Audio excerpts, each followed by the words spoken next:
There's a video I saw recently of Patrick Bet David speaking about wealthy families and looking into what is it that they do differently. And he was speaking particularly about why foreigners will always dominate those that they find in a certain environment. For example, how Asians are now dominating Americans in America. Generation two, three generations later, they are far, far wealthier than the average American that they found in the opportunity itself. And his question was, what is it that the foreigners are doing? That's the first thing. And then the second thing, for the generational progression and success, how are they making sure that the kids do not fall out of this momentum of progression and success that they have made? And one of the things that he speaks about is literally just the language that parents use on their children.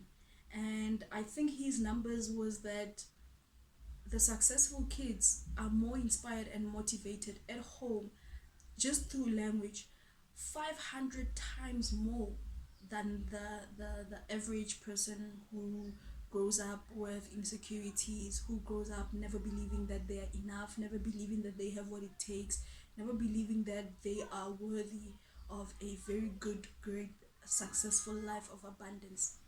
And the truth of the matter is that those things, that language programs the child, right? Which is one of the easiest hacks. Like, even if you have nothing as a parent, the best thing that you can do is just speak life to your child's into your child's ear, so that in their consciousness they have your voice speaking about how great they are. And as adults today, if you didn't grow up with a kind language at home, that is the language that you have, that's the conversation that you have even by yourself. And once you are conscious of that, especially if it is detrimental to you, then it is absolutely all up to you to fix that language in your head so that it sets you up and it reprograms you for a much better prosperous life, a much better position in life, simply because you believe in yourself. People like Kanye West will tell you, I was told since day one that I can become anything that I want and I can do anything that I want. So in their mind, they've always had that creative freedom to figure things out on their own. And even if they failed, it was like, look babe, it's okay, this didn't work out, you need to find something else. What do you think we can push on? And that thing becomes like a very great force in your mind. If you're a young adult and you need to correct the language that your parents were using with you, it's all in the conversations that we have by ourselves. And that is why people and philosophers will tell you that you need to appreciate the time that you are on your own, because when you are on your own, it's when you listen to what's in your mind.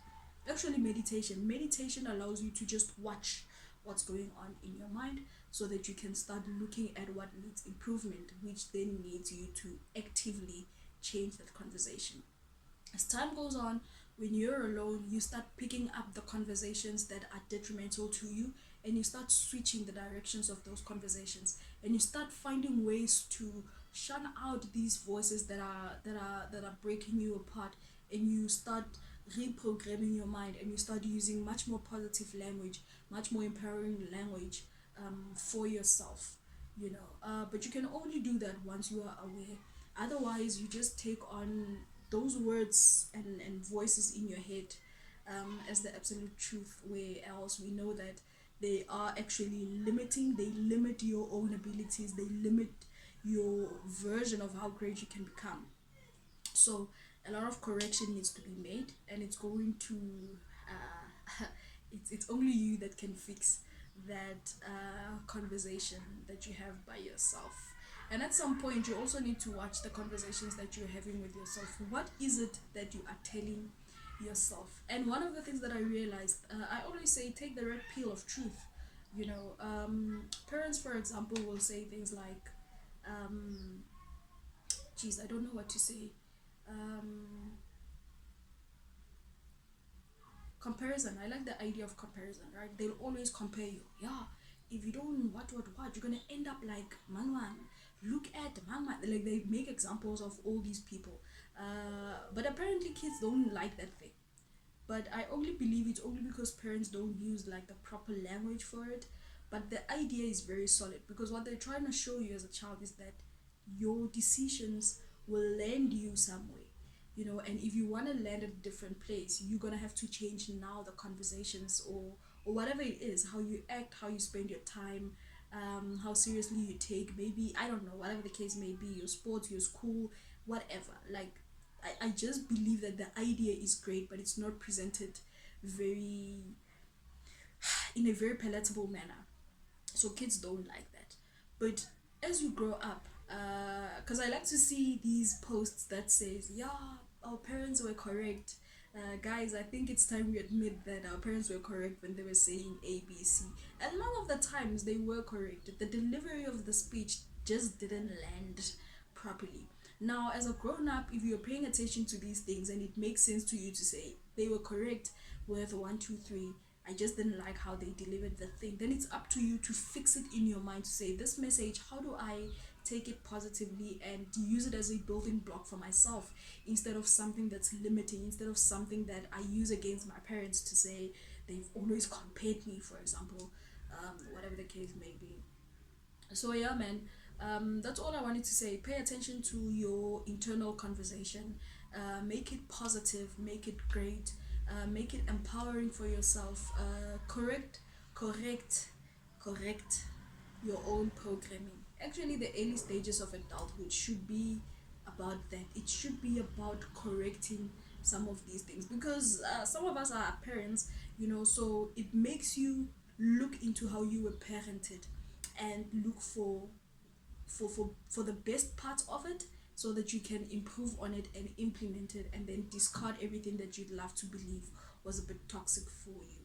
All right. So if even if you don't have kids, generally in the early stages of adulthood and consciousness and taking responsibility for your life, you need to be able to look back and say, what was true there?